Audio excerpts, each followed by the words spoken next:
Hello everyone. So in this lecture, what we are going to do is practice certain questions, some questions, word problems I would say, जो अभी तक हमने concept पढ़े हैं उन सबको उनका एप्लीकेशन करेंगे कुछ क्वेश्चंस करेंगे and the questions are from very beginner level and they will gradually progress to advance level.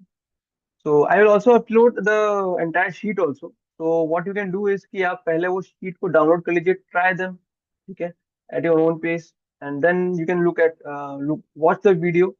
And if आपके कुछ क्वेश्चन हैं जो आप उस समय सॉल्व नहीं कर पाए, वो देख सकते हैं. एक चीज. दूसरा, जो आपने क्वेश्चन सॉल्व किए हैं हो सकता है इसमें कुछ और डिफरेंट ऑल्टरनेटिव वे हो, तो you can do that also.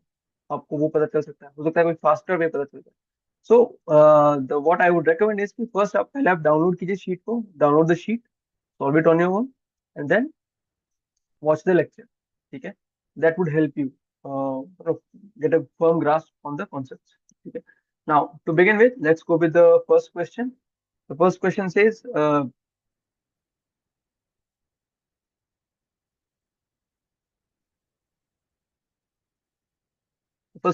the number is a number is increased by 20%, and the result is 72. Find the original number. Okay. So let the number be n. ठीक है, अब इसको 20% increase किया है, तो पहले तो 20% इंक्रीज. अब if you have seen this the previous video where I have discussed the concept of discuss the topic of FDP, fraction decimal percentage conversion. तो उसमें आपने देखा होगा, if I increase something by 20%, so how do I write this? N plus 20% of n. 20% is what? 1/5. तो मैं n को basically what I'm doing is कि I'm increasing n by 1/5 of itself. So n plus n by 5. This gives you, तो new number जो जो नया result, the resultant would be 6/5 times of n. ठीक है, so it will be 6/5 times of n, and this value is given to us. This is 72. So 6n by 5 is equals to 72. So n comes out to be 72. ये इधर गया into 5, और ये 6 जो है ये नीचे आ गया by 6. So cancelling, reducing the numbers, you get n equals to 60. ठीक है, ये हो गया. सी यहाँ पे भी मैंने वही अगेन एफडीपी का बहुत यूज किया है, तो please go to the previous video and watch that, because that will help you a lot. And going forward, we will do most of the questions by the application of FDP only, because that is something that I want you to guys to shift to. जो school वाला method था वो है, but अब shift to this method. ऐसे एक तो ये फ्रैक्शन के थ्रू कर लिया, एक और इसको ऐसे भी कर सकते हो कि I have told this in the previous video also. So when I've increased n by 20%, so what have I made it? Uh, I made it 1.2 times of its original value. Sorry, video बोल दिया गलती से. I'm sorry. 1.2 times n. This value is given to be 72. And 1.2 क्या है? ये 6/5 ही है. तो किसी को अगर डाउट है कि ऐसा किया तो क्या होगा, ऐसा एक ही बात है, कोई दिक्कत नहीं. मैंने यहाँ पे ये फ्रैक्शन में लिया है, आप यहाँ पे डेसिमल भी ले सकते हैं. तो इससे भी वही निकलेगा.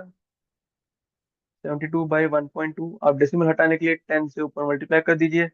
12 6 and again you get 60. So either way the answer is the same. ठीक है, चलिए moving on to the next question. You can also pause the video over here at the beginning of any question, and pause it, solve it on your own, then watch the solution.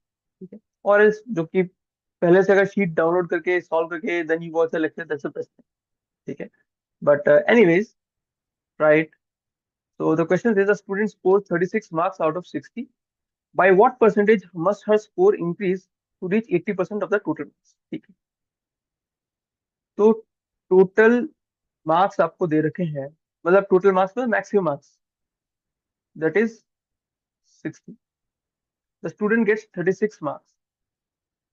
ठीक है, अच्छा कितने से उसका कितने, by what percentage should her score increase to reach 80% of the total marks?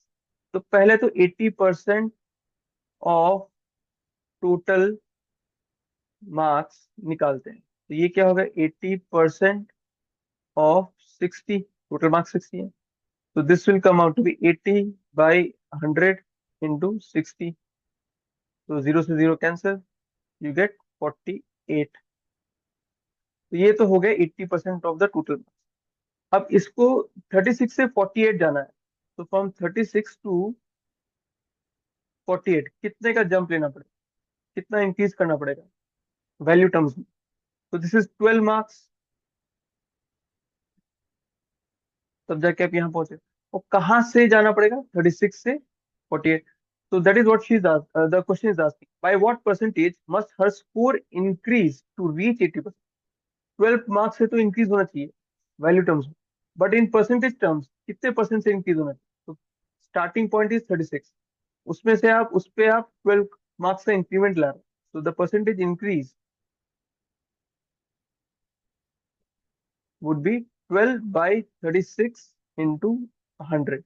This will be sorry, 3. So this is basically 100 by 3%, or I can also say that this is 33.33%. कितने का increase होना है, ठीक है। चलिए, moving ahead again, pause the question, pause the video at this question, ठीक है। Now the question says, अब the price of an item increases from 250 to rupees 300, ठीक है। What is the percentage increase? तो ए पार्ट ये तो आप बता ही सकते हैं, तो 250 से 300 हो रहा है, तो इंक्रीज ऑफ व्हाट, रुपीज 50, ठीक है। तो परसेंटेज इंक्रीज क्या है, starting point is this, reference point ये हो गया, तो percentage increase is equal to 50/250 into 100, तो दिस इज 20%, तो 20% इंक्रीमेंट हो गया। Now if the price is, the second part is, if the price is reduced back to 250, what is the percentage decrease. ये classic है, this kind of question I've discussed in earlier lectures of percentage also, जहां मैं reference point और starting point या base जो है उसकी बात करता हूँ। You can go to the previous videos also, you can, that's the very first video, I think first or second video, एकदम बेसिक फंडामेंटल जो इंट्रोडक्शन में पढ़ाया था उसमें है, you can watch that now here। अभी देखिए ये difference, now what we are doing, from 300 we are going to 250, यहाँ पे चेंज कितना है, डिक्रीज ऑफ -50। वैल्यू टर्म्स में देखा जाए तो अंतर उतना ही है। Lot of students what they do इसके साथ 50 का है तो यहाँ से आ जाएगा तो 50 का इंक्रीज हुआ, यहाँ से आ जाएंगे तो 50 का डिक्रीज हुआ, तो है तो 50 ही। तो अगर मैं यहाँ से यहाँ पे 20% इंक्रीज किया, तो यहाँ से वापस रिटर्न 300 से वापस 250 पे आने में भी 20% का ही होना चाहिए। But again I am reiterating कि this is not the case. यहाँ पे जो 50% है ये इंक्रीमेंट हुआ, 50 का इंक्रीमेंट हुआ है किस पे, 250 पे। वेज यहाँ पे 50 जो डिक्रीज हुआ है, 50 का डिक्रीज हुआ है, वो हो रहा है 300 पे। So the reference point is changing, so here percentage decrease would be 50/300 into 100. This will come out to be 16.67%। इतने का डिक्रीज होना चाहिए, ठीक है। रेफरेंस पॉइंट पे ध्यान दिया है, या स्टार्टिंग पॉइंट या एंकर पॉइंट जो भी कह सकते हैं, ये चेंज हो रहा है। इस पे डाउट है तो अगर I explain it here as well, if you have more doubt और more clarity, you require more clarity, तो आप प्रीवियस वीडियोस को प्लीज देख लीजिए, उसमें मैंने काफी अच्छे से एक्सप्लेन कर रखा है, तो that I think that will help you out, ठीक है। But this is quite simple also, it's not very difficult, so anyways you can watch the previous video also, that will help you understand this concept better here। चलिए, moving ahead, let's move to the fourth question। Now this says, the population of a town increases by 10% in the first year and 20% in the second year. What is the overall percentage increase over the 2 years? अच्छा, अब इसमें let's see, अच्छा, पहले मैं बताता हूँ, बहुत सारे बच्चों को ये डाउट होता है इसमें, सर ये आपने इसमें जो ए पार्ट है ये कैसे निकलेगा। इसमें तो वी डोंट इवन हैव की द स्टार्टिंग पॉइंट ओनली की पॉपुलेशन के जब बढ़ने से पहले फर्स्ट ईयर में पॉपुलेशन था कितना कितना, फर्स्ट ईयर से पहले स्टार्टिंग नंबर तो है ही नहीं हमारे पास, तो हम कैसे निकालेंगे। तो सी, इसमें आपको उसकी जरूरत भी नहीं पड़ेगी। तो आप देखिए ना, the initial population is not given, you can assume it to be P.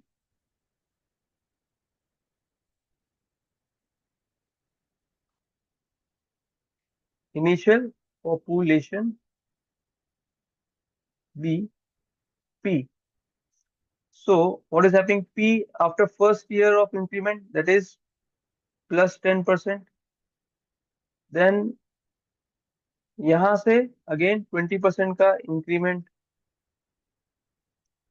you get here. And they're asking कि भाई यहाँ से लेके इस पॉइंट तक ओवरऑल कितना इंक्रीज हुआ है। तो ये basically this sometimes this can be reframed as कि इफेक्टिव परसेंटेज इंक्रीज क्या हुआ। ठीक है, यहाँ पे 10 हुआ, यहाँ पे 20 हुआ, ओवरऑल देखा जाए तो कितना बड़ा। अच्छा, पहले तो अपन यहाँ पे कैलकुलेट करते हैं कि what is the percentage increase here. Now यहाँ पे अगर आप देखें 10% इंक्रीज हो रहा है, तो using the FDP what can I write, this can be written as p plus p/10। तो दिस विल बिकम 11p/10। ठीक है, सिमिलरली ये 20% है, तो अगेन दिस विल 20% से बढ़ना मतलब 6/5 टाइम्स होना। ठीक है, 11/10p into 6/5, so this becomes 2 3s are 2 5s are, which is 33p/25। ठीक है, सो इंक्रीमेंट कितने का हो गया, 33p/25 minus p, this becomes 8p/25।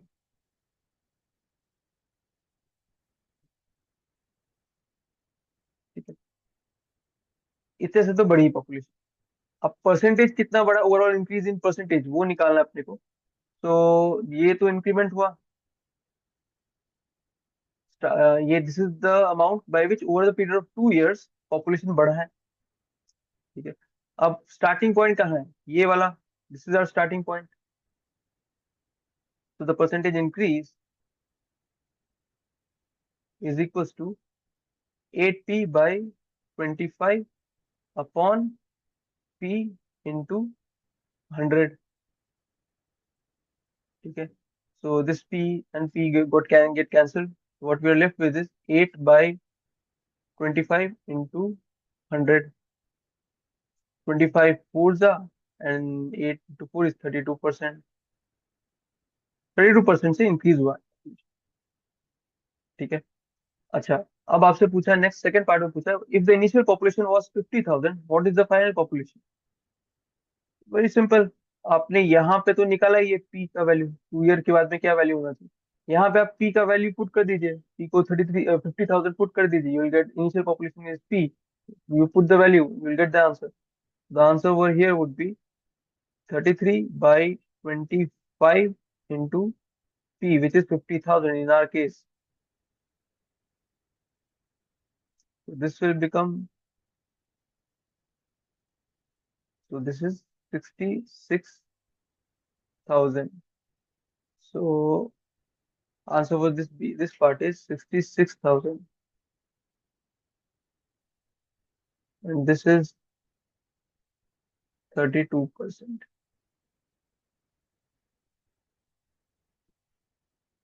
ठीक है, ओके, चलिए, moving on to the next question. This says an alloy contains 40% copper and 35% zinc and rest is tin. पहले तो टिन का परसेंटेज निकालते हैं। देखिए टोटल तो होगा 100%, उससे ज्यादा परसेंट हो सकता है, बट किसी का कंपोजिशन 100% ही होता है। ठीक है, तो 100% में से if you remove the copper, that is 40%, and you remove the zinc also, 35%, what you get is 25%. so tin का परसेंटेज इसमें है, इस अलॉय में 25%. now what the A part says is कि if the mass of the alloy, if the mass of the alloy is 500 grams, the mass of tin is, अच्छा ये जो percentage दे रखा है ये मास बाय मास है, मतलब there two three kinds of percentages, एक होता है वॉल्यूम बाय वॉल्यूम, एक होता है मास बाय वॉल्यूम, और एक होता है मास बाय मास. तो this is mass by mass, मतलब कि इतने मास में इतना परसेंट इसका मास है. ठीक है. तो हमने अभी टिन का परसेंटेज निकाला, कंपोजिशन निकाला 25%. तो this is 25% of tins mass. This means tin का जो मास है that is 25% of the mass of the entire alloy. Now in a part हमें दे रखा है कि mass of alloy is 50 of 500 grams. तो मास ऑफ टिन निकालना है हमें. तो mass of tin is equals to 25% of 500. Now 25% is what? 1 by 4. So basically what you need to find out is 1 by 4 into 500, which comes out to be 125. So this is 125 grams. ठीक है, ये तो हो गया आपका A part. Second part says if the alloy is remade so that copper becomes 45%, zinc remains 35%, what percentage of the original alloy's mass must be replaced by pure copper to achieve this? अच्छा, तो इनका कहने का मतलब ये है कि ये जो 500 ग्राम जो है यहाँ पे, ठीक है, ये इतना ही अमाउंट है. ठीक है, या ऐसा कीजिए कि इतना अलॉय, इस अमाउंट का अलॉय लिया.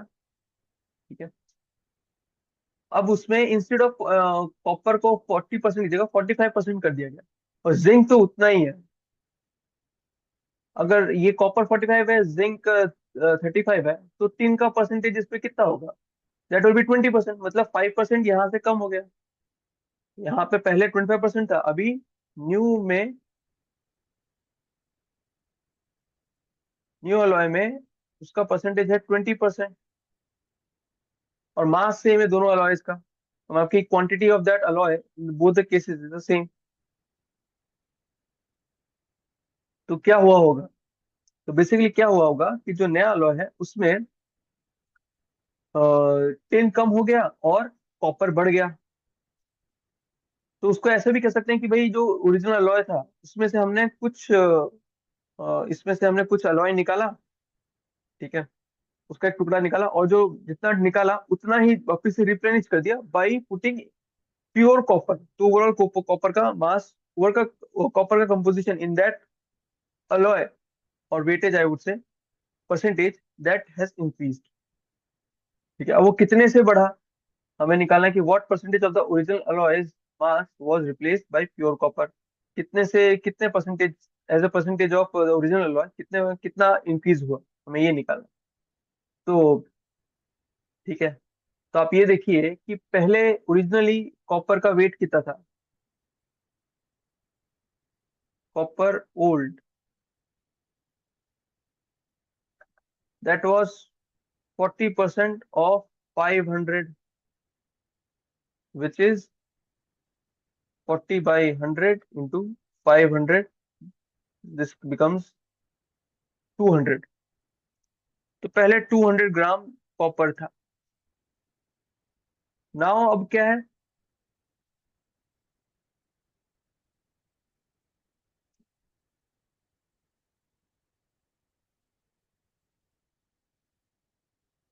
कॉपर न्यू ये कितना है? 45%. वेट ऑफ अलॉय तो सेम ही रखा है हमने. तो this comes out to 45 by 100 into 500. This is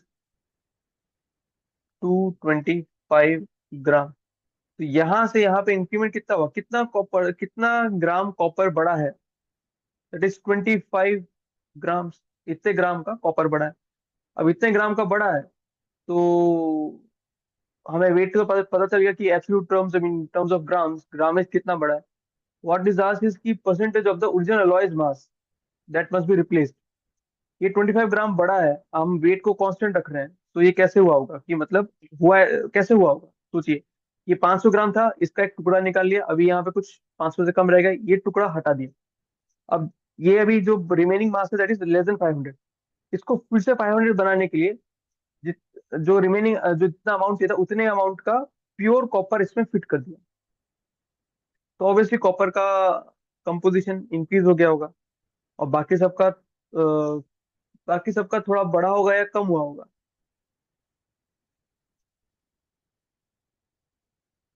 ठीक है, ऐसा कुछ कम हुआ होगा। ठीक है। अब हाँ, इस यहाँ पे सबका क्वेश्चन आ सकता है कि सर जो हमने निकाला उसमें सबका ही जिंक भी होना चाहिए, ये भी होना चाहिए, बट ठीक है, आप ऐसा कुछ मान लीजिए कि कॉपर की इसकी इन सब की स्लैब्स को बस कुछ स्लैब थी उनको बस चिपकाया गया फिर जाके अलॉय बन गया, यूनिफॉर्मली मिक्स नहीं हुआ, ऐसा मान लीजिए for your is of understanding. तो मतलब मैं जो टुकड़ा निकाला है इट सम हाउ जो निकला है वो ऐसा निकला कि उसमें जिंक नहीं था उस टुकड़े में, फॉर दैट मैटर। ठीक है। आप ऐसा मानिए कि सिर्फ ये कॉपर कॉपर टिन निकला है, आई मीन टिन ही निकला है, और बाकी फिर हमने इसमें डाल दिया। बाकी इसमें टिन निकला, टिन को रिप्लेस कर दिया, और कॉपर तो था वो था ही, और एक्स्ट्रा कॉपर डाल दिया। तो कुछ जो निकाला टुकड़ा निकाला उसमें कॉपर भी नहीं था, और ये आपका जिंक भी नहीं था, सिर्फ टिन था। ठीक है। तो 25 ग्राम का इंक्रीमेंट हुआ, और एज अ हमें इसका परसेंटेज निकालना है, तो परसेंटेज एज अ किसका परसेंटेज, ओरिजिनल अलॉयज मास। ओरिजिनल अलॉयज का मास कितना था, 500 ग्राम। तो 25/500 into 100, so this becomes 5%. 5% of the original mass alloys mass must be replaced by pure copper to achieve this. ठीक है, तो ये दिस इज योर आंसर।